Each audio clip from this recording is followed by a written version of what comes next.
Self care அப்படிங்கிறது ரொம்ப நல்ல விஷயம். ஆனால் அது வந்து ஃபேஸுக்கும் ஹேருக்கும் மட்டும் இல்லாமல் நம்ம டெய்லி எடுத்துக்கிற ஃபுட்லேயும் நல்ல நியூட்ரிஷன்ஸை சேர்த்திக்கிறதுமே செல்ஃப் கேர் தான். ஸோ நம்ம பாடிக்கு எந்த அளவுக்கு நியூட்ரிஷன்ஸ் எல்லாம் தேவையோ அந்த அளவுக்கு சத்துக்கள் எல்லாத்தையும் நம்ம வந்து கண்டிப்பாக டெய்லியும் அட்லீஸ்ட் ஒரு வேலையாவது எடுத்துக்கணும்.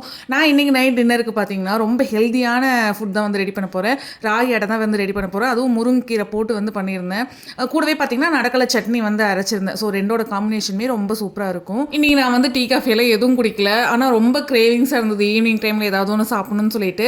ஸோ பிரெட் இருந்தனால பிரெட்டில் வந்து ஜாமும் மயனீஸும் தடவி வந்து சாப்பிட்டேன். நீங்கள் நினைப்பீங்க இவ்வளோ நேரம் செல்ஃப் கேர் நியூட்ரிஷன் அப்படி இப்படின்னு பேசிட்டு இப்போ இவளே வந்து இந்த மாதிரி அன்ஹெல்தியாக சாப்பிட்றலேன்னு யோசிப்பீங்க. பிரெட்டோட எக்ஸ்பைரி டேட் வந்து பக்கத்தில் வரப்போகுது. ஸோ அதை வேஸ்ட் பண்ண வேண்டாம் அப்படிங்கிற மாதிரி பிளான் பண்ணி தான் நான் வந்து ஈவினிங் சாப்பிட்டேன். அதுவும் கொஞ்சம் கிரேவிங்ஸும் இருந்தது எனக்கு.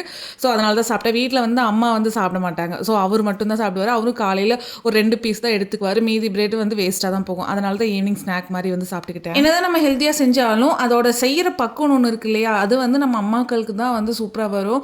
நான் வந்து அந்த ராகியோட தட்டும்போது சரியாக வரல. அம்மா வந்து நீட்டாக பெருசாக தட்டி சூப்பராக வந்து போட்டு கொடுத்தாங்க.